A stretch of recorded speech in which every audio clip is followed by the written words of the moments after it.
As the news of the pregnant pretty girls spread through the school, Tunde felt the walls closing in around him. He badly wished his mother was there to clean up this mess, but for the first time in his life, he was truly on his own. Head Adebio called Tunde into his office, his face a mask of anger and let down. "Mr. Tunde," he said, his voice tight with held-back rage, "would you care to explain how 3 of our students are pregnant and all signs point to you as the father?" Tunde's mind raced, looking for a way out, but for once his charm failed him. "Sir, I can explain," he started, but Mr. Adebio held up a hand, stopping him. "Save it, Mr. Tunde. We trusted you with those girls. You were supposed to teach them, to guide them. Instead, you took gain of them in the worst way." Tunde slumped in his chair, the weight of his acts finally hitting him. "What? What's going to happen now?" he asked. Mr. Adebio's voice was cold. "I've already called the NYSC office. Your service year is ended right now. As for law troubles, that will depend on the girls and their families. But mark my words, Mr. Tunde, you will face the payback of your acts." As Tunde left the head's office, he felt as if he was in a daze. The hallways that once echoed with liking whispers now seemed to close in on him, filled with blaming stares and hushed talks. He made his way to his room, his mind spinning. How had it all gone so wrong? Tunde felt truly afraid. His mother wasn't here to fix this, to make it all go away. With shaking hands, he pulled out his phone and dialed his mother's number. "Mom," he said, his voice breaking, "I'm in trouble.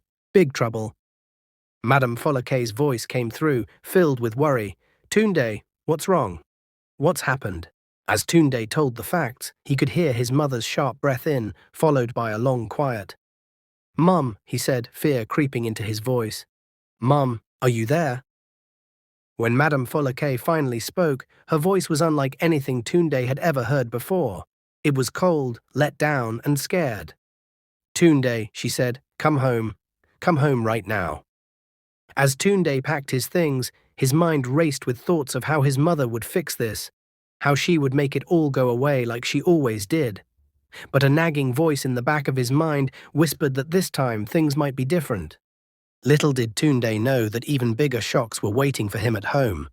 His world built on getting away with things was about to come crashing down around him. As Tunde's car pulled up to his family's big house, he was shocked to see his mother waiting for him on the front steps. Madame Folakay's usual neat look was gone, her hair was messy, and her eyes were red and puffy from crying. "Mum, what's going on?" Tunde asked as he came near. Madame Folakay didn't move to hug him as she usually would. Instead, she stared at him with a mix of letdown and fear. "Come inside, Tunde. We need to talk," she said. As they entered the living room, Tunde was shocked to see several suitcases packed and ready by the door.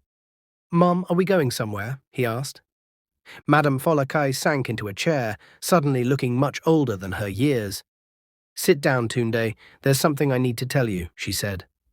Tunde sat on the edge of the couch, his heart pounding. "Mum, whatever it is, we can fix it. We always do," he said.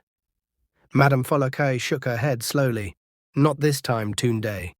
This time we've lost everything." "What do you mean everything?" Tunde asked, his voice rising in fear. Madame Folakay took a deep breath. "I made a bad money choice, a very bad money choice. I was promised quick returns, but it was only a trick. Tunde, we've lost all our money." Tunde felt as if the floor had dropped out from under him. "All of it?" But what about your other shops, the houses?" he asked. "Gone," Madame Folakay said, her voice hollow. "I had to sell everything to pay off the debts. This house is the last thing we have, and we have to sell it too." Tunde jumped to his feet.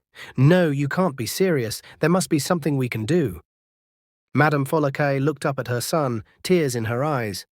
"Tunde, sit down. There's more." As Tunde sank back onto the couch, Madame Folakay kept on.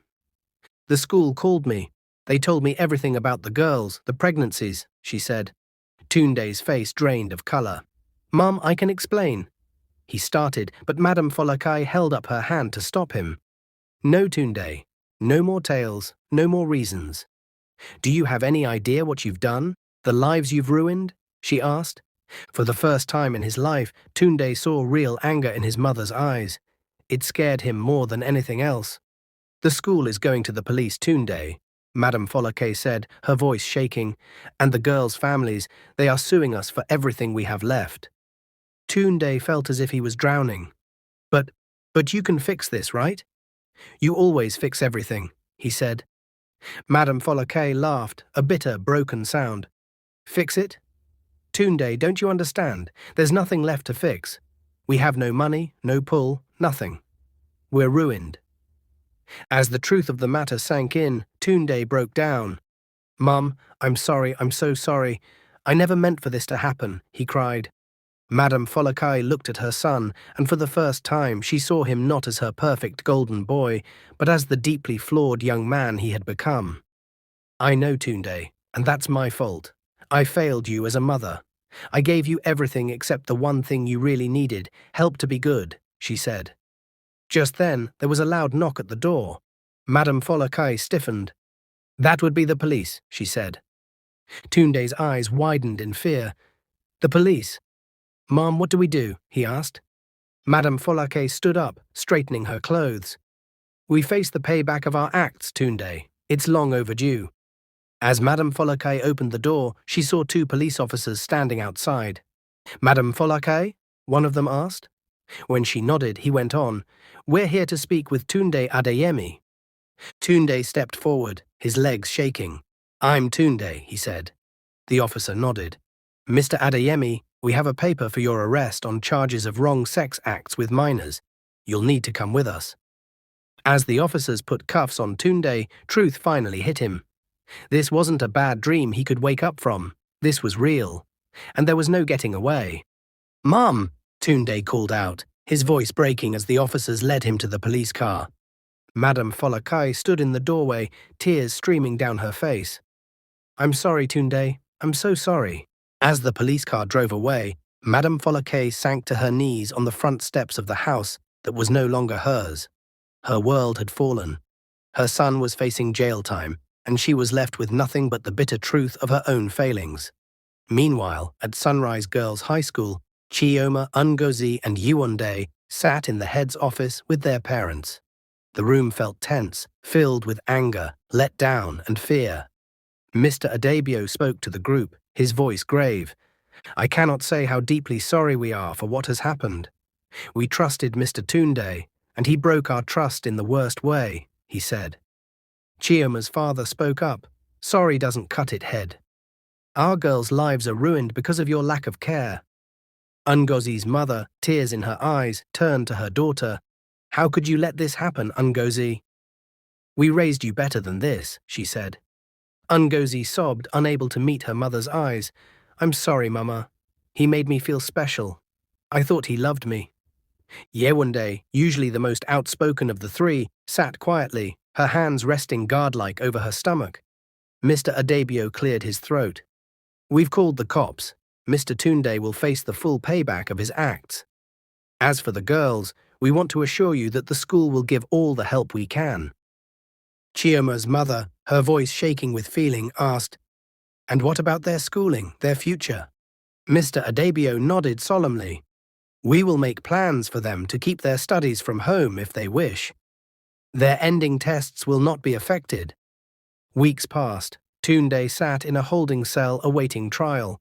The boy who once had everything now had nothing. No fancy clothes, no fans, not even his mother's blind support. His cellmate, an older man named Chidi, watched as Tunde paced back and forth in their small cell. You're going to wear a hole in the floor, young man, Chidi said. Tunde stopped pacing and looked at Chidi. How did I end up here? This wasn't supposed to happen to me. Chidi raised an eyebrow. Oh. And who was it supposed to happen to? Tunde sank onto his bunk, his head in his hands. I don't know. Anyone but me. My mother, she always fixed everything. I never had to face the music before. Chidi nodded slowly. Ah, I see.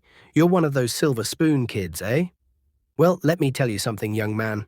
In here, everyone is the same. Your mother's money can't help you now. Tunde looked up, his eyes filled with fear. What's going to happen to me? Chidi shrugged. That depends on the judge. But more than that, it depends on you. Are you going to learn from this?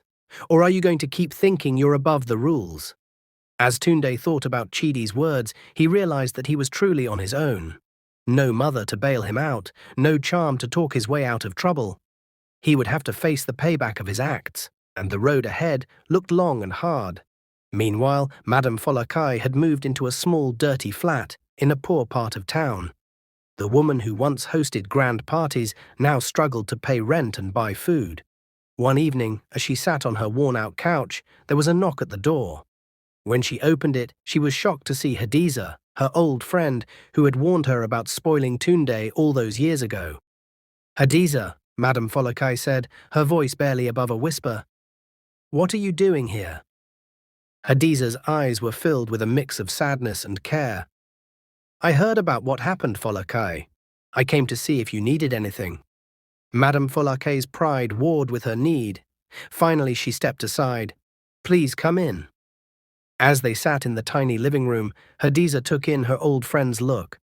The fancy clothes replaced by cheap, worn things, the once nicely done nails now chipped and broken. "Oh, Folakai," Hadiza sighed, "I'm so sorry it's come to this." Madame Folakai's eyes filled with tears. "You were right, Hadiza. You were right about everything. I spoiled Tunde, and now he's in jail, and those poor girls." Hadiza reached out and took Folakai's hand. "What's done is done, Folakai. The question is, what are you going to do now?" Madame Folakai shook her head helplessly. "I don't know. I've lost everything. My money, my son, my self-worth. How do I come back from this?" Hadiza squeezed her hand. "One day at a time, my friend. One day at a time, and you're not alone. I'm here to help."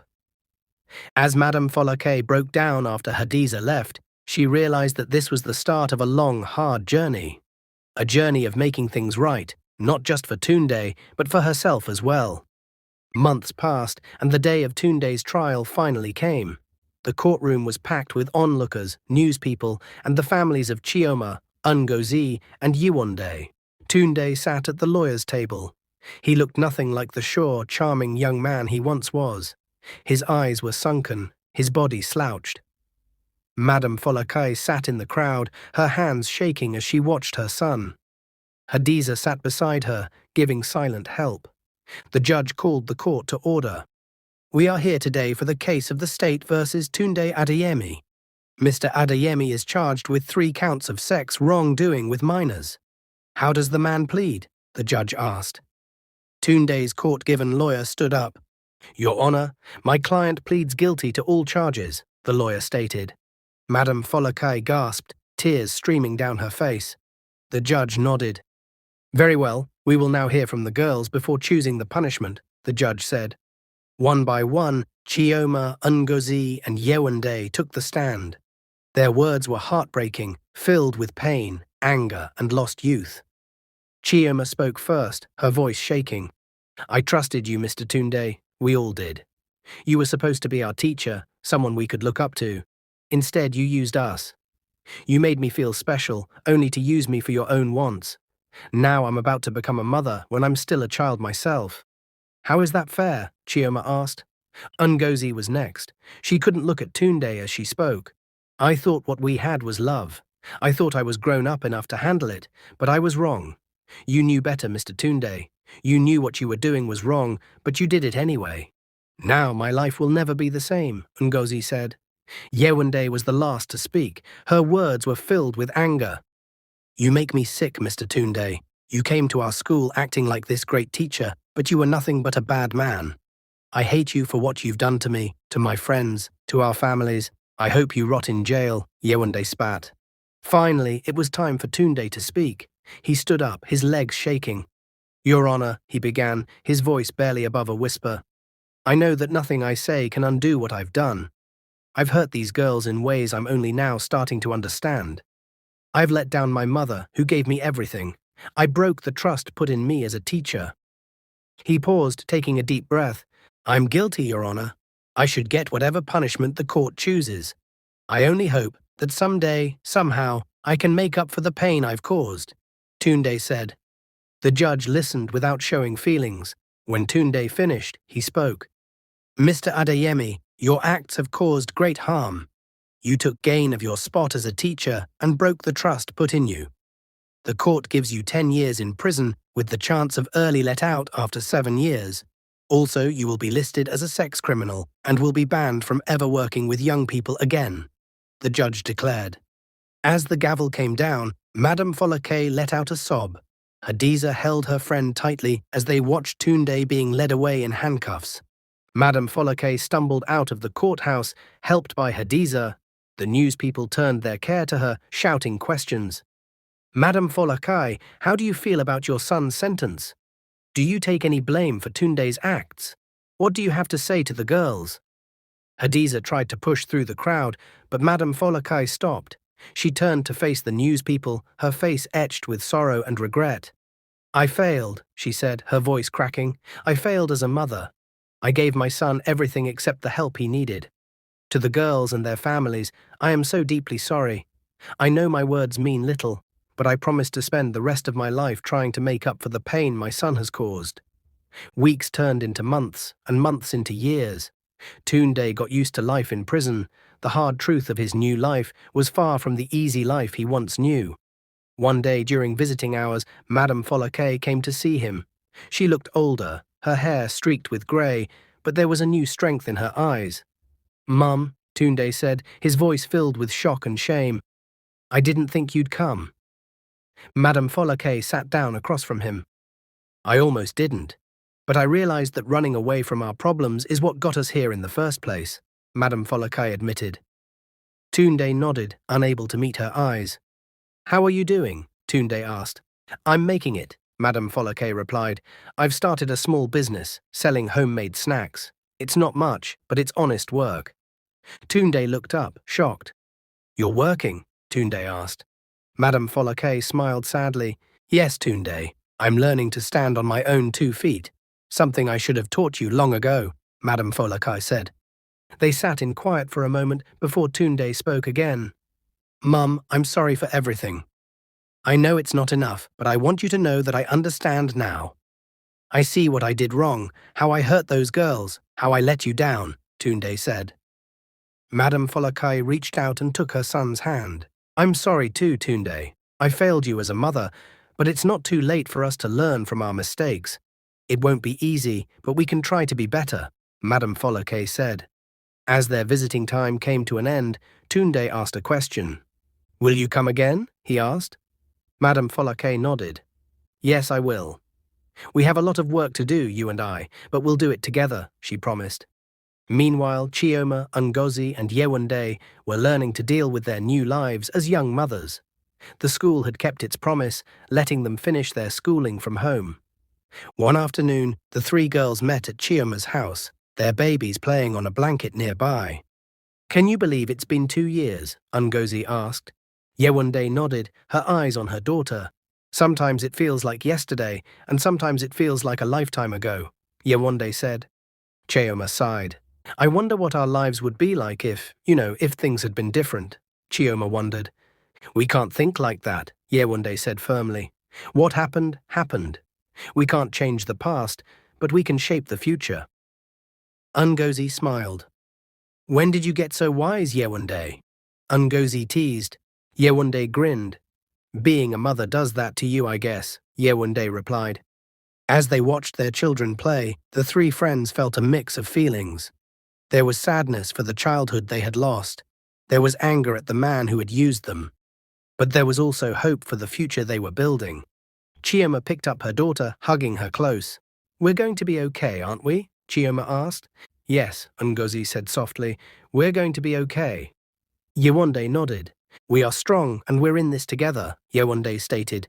The 3 young mothers held onto each other and their children, ready to face whatever tests lay ahead. The end. The lesson of this story can be found in the book of Proverbs, chapter 22, verse 6. It says, Train up a child in the way he should go, and when he is old, he will not turn from it.